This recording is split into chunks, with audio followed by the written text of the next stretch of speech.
Bacaan ini secara seragam diberi tema di Gereja Toraja Mamasa adalah membangun kembali rumah Tuhan. Membangun kembali rumah Tuhan. Jemaat yang dikasihi Tuhan, kalau kita pergi-pergi lalu lihat gereja, apa yang ada dalam pikiran kita? Kalau kita pergi-pergi lalu lihat gereja, apa yang ada dalam pikiran kita? Bisa dijawab ini. Cantik kalau cantik, bangunan jadi bagus kalau bagus. Ada pendapat yang lain? Kalau kita pergi-pergi ke satu tempat lalu kemudian lihat gereja, apa yang ada dalam pikiran kita? Sudah membangun.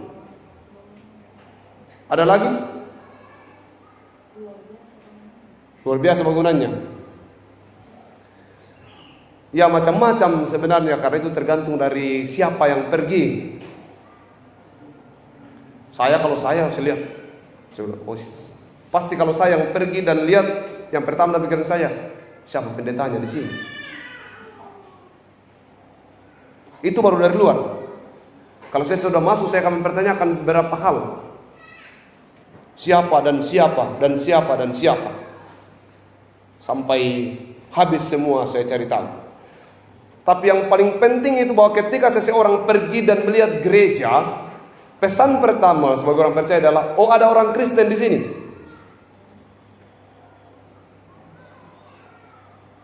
Ada orang Kristen di sini.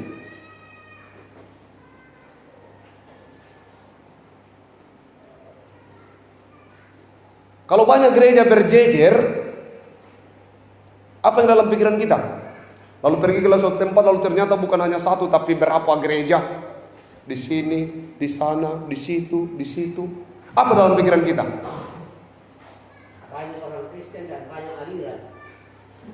Banyak orang Kristen di sini, toh, dan banyak aliran. Ini pertanyaan-pertanyaan pendek, tidak usah tersinggung, toh. Hanya kebetulan saja ini, bukan saya buat ini, kebetulan saja ini. Artinya kalau saya ke suatu tempat dan melihat ada beberapa gereja, ada banyak gereja, pasti banyak orang Kristen di situ. Sekarang saya mau parkir motor. Kalau saya mau parkir, paling amannya parkir di mana?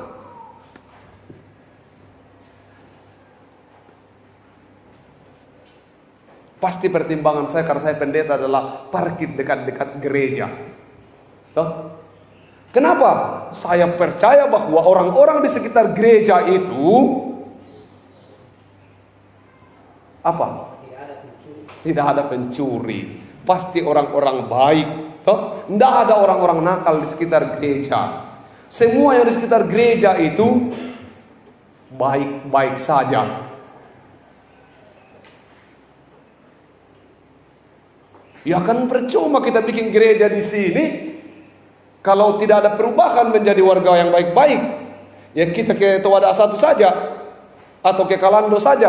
Kalau gereja ini tidak bisa merubah apa-apa, membentuk apa-apa. Gereja ada dua. Yang pertama, kita kasih pendek saja begitu.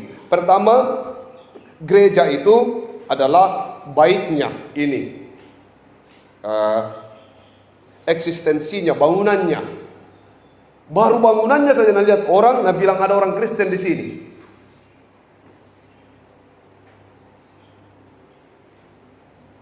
Besar harapan kita bahwa kalau bilang ada orang Kristen di sini, dia bilang aman di sini. Ada tanda salib besar, aman. Celakalah kita kalau di mana gereja berkumpul, lalu orang bilang jangan masuk ke situ. Apa di situ? Apa artinya ini? Banyak. Kalau kemudian itu yang tidak dipikirkan orang yang malas gereja. Dia pikir gereja ini tidak ada pengaruhnya terhadap kehidupan di sini. Dia pikir bahwa gereja ini tidak dicederai dengan kemalasan mereka bersekutu. Dia pikir bahwa tidak ada pengaruhku di gereja. Pak, biar saya gereja, tidak gereja, tidak ada masalah. Nah, membangun kembali rumah Tuhan. Pertama, rumah Tuhan itu sekarang itu kan Al-Aqsa, itu dulunya adalah Bait Allah. Sekarang menjadi perebutan kan begitu. Tapi yang mau digambarkan di situ bahwa di mana ada Bait Allah, di situ simbol kehadiran Tuhan. Di mana ada gereja itu berarti bahwa di situ simbol ada damai sejahtera Allah.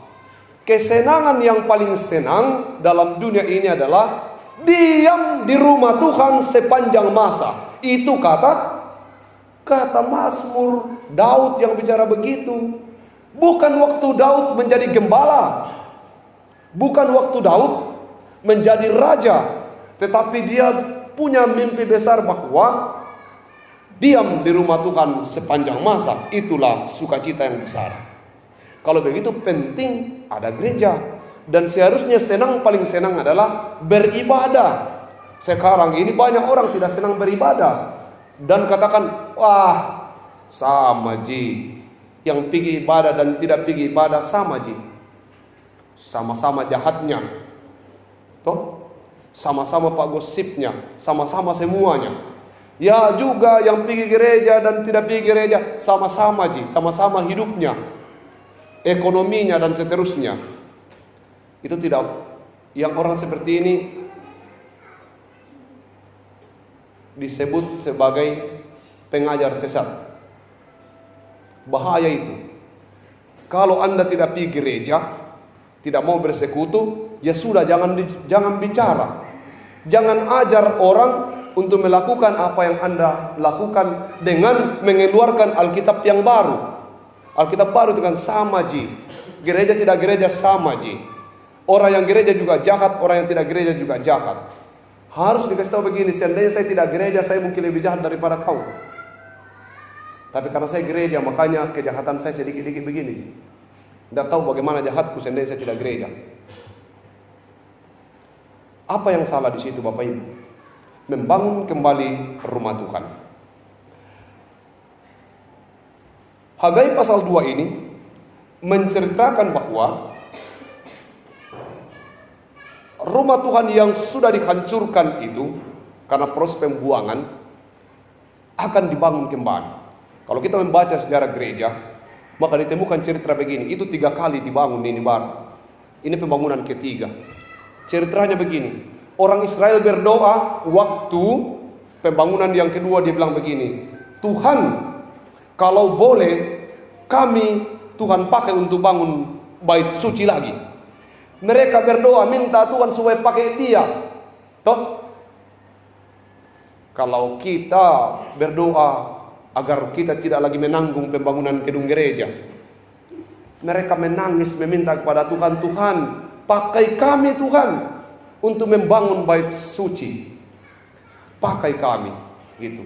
Itu juga harapan kita. Jangan, walaupun kita ini hanya petani serabutan, tapi kita harus berdoa, Tuhan pakai saya untuk terlibat dalam pembangunan bait suci ini secara fisik. Yang kedua, pada proses penghancuran bait suci yang kedua itu, sebelum cerita ini, ada dugaan bahwa orang Israel sendiri yang membakar itu. Kenapa? Harus dibakar waktu proses pembuangan ke Babel, karena bilang daripada pakai orang untuk hal-hal yang tidak berguna, lebih baik kita hancurkan supaya bait suci tetap suci. Bakar saja karena pakai tempati orang-orang jahat nanti. Itu bicara tentang bait suci secara fisik.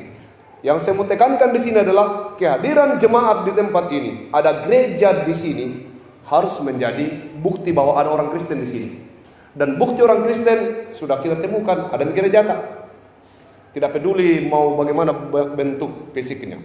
Jadi kita sudah membangun kembali bait Allah. Tapi bait Allah yang sebenarnya itu tidak pada konteks gereja ini saja. Tapi bait Allah yang sebenarnya itu adalah hidup kita. Gereja yang sejati adalah diri kita pribadi. Kenapa Anda sering gereja tapi tidak berubah apa-apa? Karena gereja hanyalah seremonial, hanya upacara. Pergi saja tapi tidak dari sini. Coba saya tuh dengar ketukan lagu tak. Saya ini tidak pintar menyanyi, tapi harusnya kalau ke gereja itu kita bahagia, senang. Ke gereja itu sarapan memang mungkin baik-baik, cari baju yang paling bagus. Saya setiap hari Minggu saya potong saya punya kumis dan jenggot. Kalau saya di tempat lain boleh breok. Kenapa? Karena saya, bukan karena saya pendeta, tapi karena saya sedang mempersiapkan diri untuk melayani. Kalau semangat pelayanan itu hidup, maka hiduplah juga seluruh jemaat.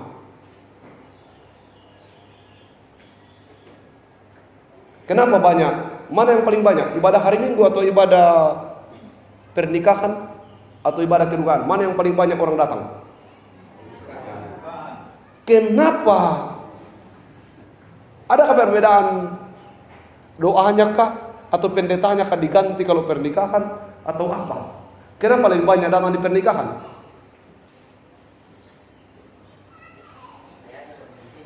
Konsumsi.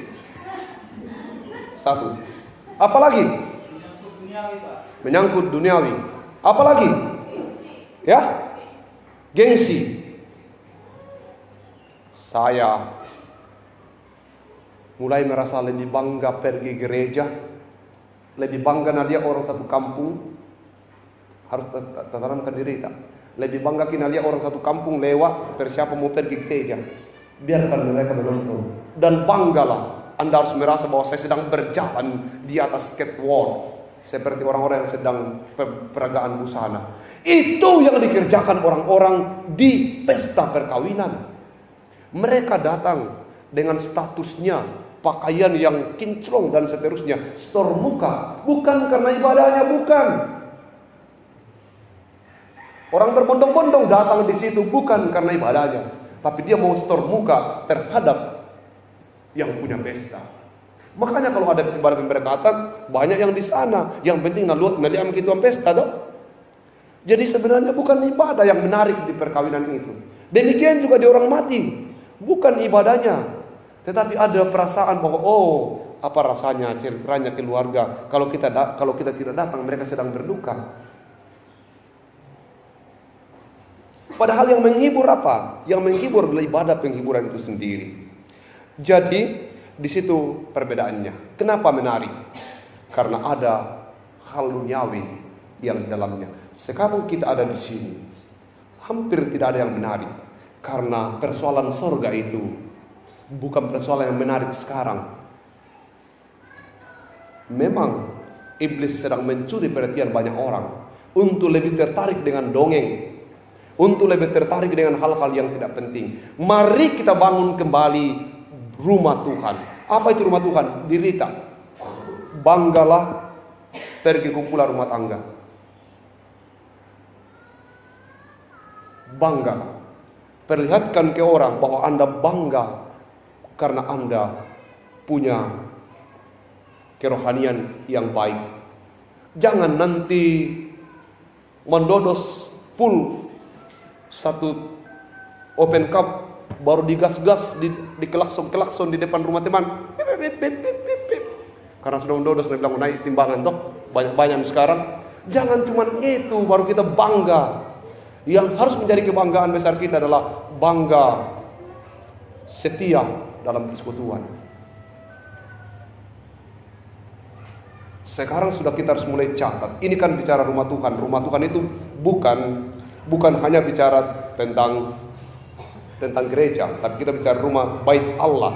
Coba kita baca Korintus 3 ayat 16 dan 17. Yang menemukan silakan baca. 2 Korintus 3 ayat 16 dan 17.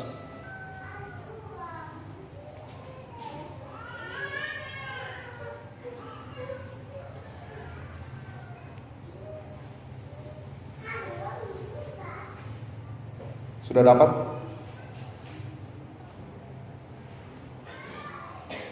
Tetapi apabila hati seorang berbalik kepada Tuhan, maka selubung itu diambil daripadanya.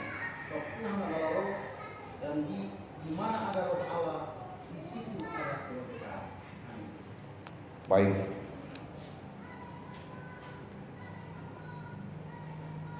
Satu Korintus 3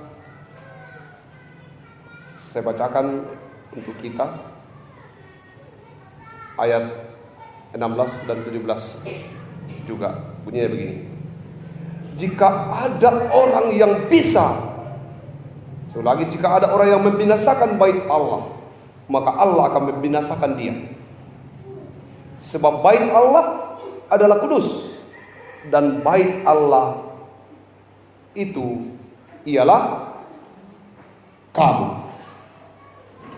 Jadi kita ini bait Allah. Bagaimana kemudian Kalau ada yang membinasakan kita, maka Allah akan membinasakan dia. Beberapa hari yang lalu saya khutbah di kalian, saya bilang, bela diri itu penting. Bela diri itu penting. Tapi jauh lebih penting namanya rendah diri.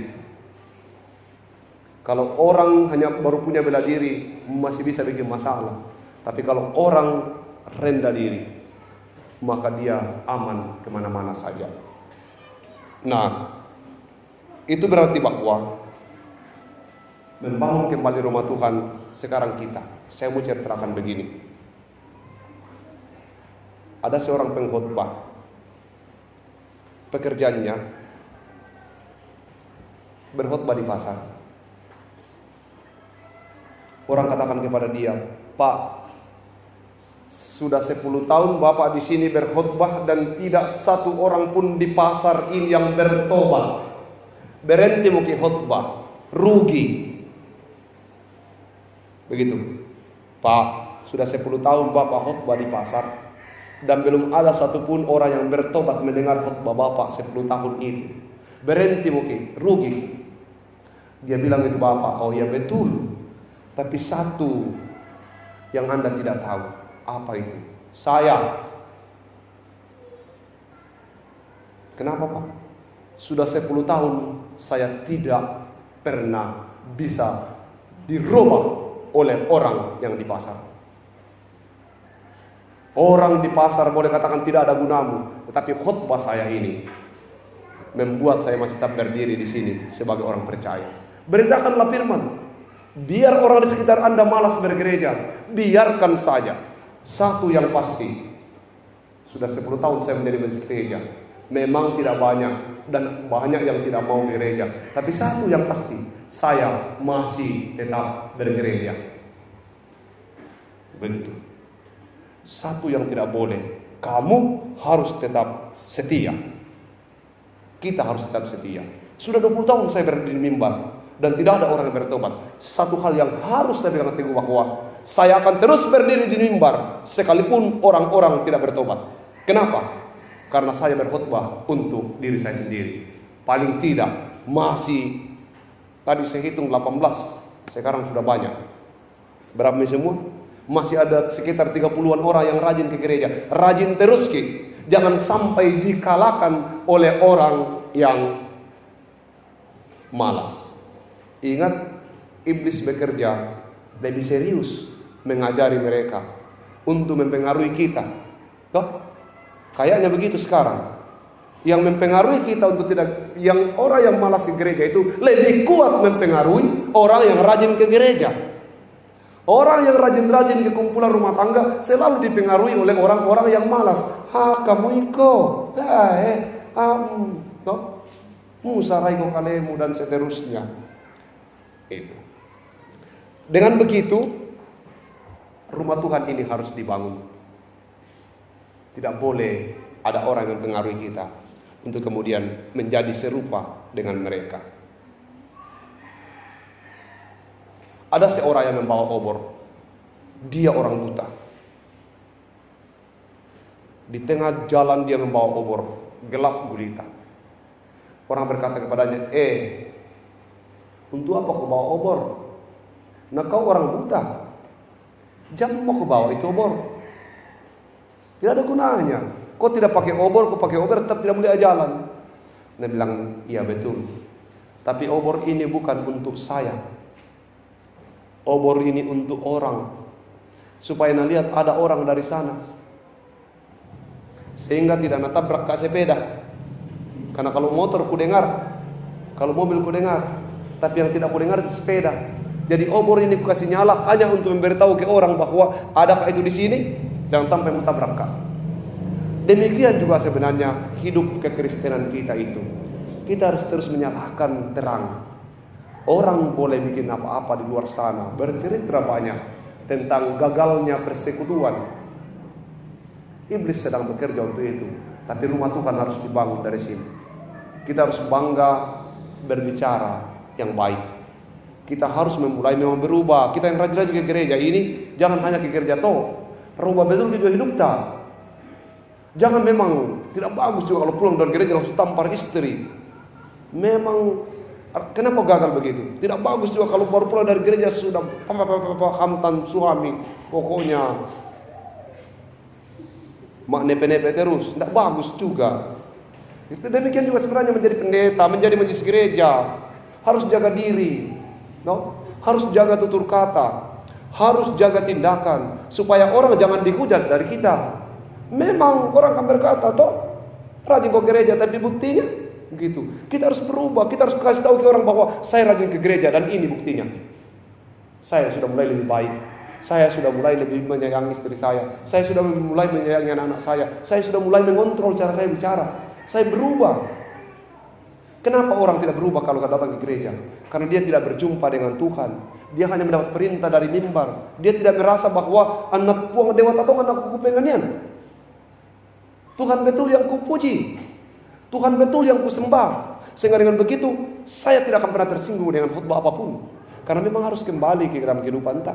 Dan kemudian kita kasih, kalau ada suami tak malas ke gereja, jangan-jangan dia malas karena Anda yang membuat dia menjadi malas. Ya ikomo, kamu yang paling, apalagi laki-laki, semuanya serba kasar. Berhenti. Mari kita rubah hidup kita ini menjadi orang yang lebih baik. Rugi kita bergereja kalau kita tidak bisa membuktikan kepada orang-orang yang malas gereja bahwa seperti baju yang dicuci, toh tetap baju yang sama, tapi setiap minggu dicuci. Kita berharap bahwa kalau baju itu semakin rajin dicuci, dia tidak akan memakai sabun yang terlalu banyak dan air yang terlalu banyak untuk pencucian berikutnya. Karena makin hari kita makin sadar bahwa tak ada malah dipakai di baju lebak mandodos, karena ini akan kotor sekali. Kan kita mulai sadar begitu. Sehingga dengan begitu baju kita tidak kita pakai mandodos. Kita sudah mulai menghindari hal-hal yang buruk. Lama kelamaan kita mengerti bahwa ini baju gereja, tidak boleh dipakai kemana-mana, hanya dipakai untuk gereja. Sehingga dengan begitu, ketika bajunya teman yang dipakai mandodos dicuci, pasti sabun yang digunakan lebih besar. Membangun kembali rumah Tuhan. Tuhan memampukan kita membangun rumah Tuhan, menjaga. Kasihan ini jemaat, kalau terlalu banyak kinakal dalam jemaat, kasihan ini gereja. Kasih tahu ke teman-teman begitu. Dan kita yang sudah setia ini, mari kita membuktikannya bahwa inilah bukti dari rajin bersekutu. Inilah bukti rajin kumpulan rumah tangga. Pada saat kita mati gampang khotbahnya. Tapi kalau orang malas gereja, malas ke rumah tangga, malas bersekutu, pada saat mati pendeta yang setengah mati cari khotbah. Mau khotbah apa? Mau dibilang selamat bertemu di Yerusalem baru? Nah nyata-nyata kalau dia masuk Yerusalem baru, saya tidak mau masuk ke dalam. Itu setengah mati kasihan. Kita yang korban. Mari menjadi rumah Tuhan. Amin.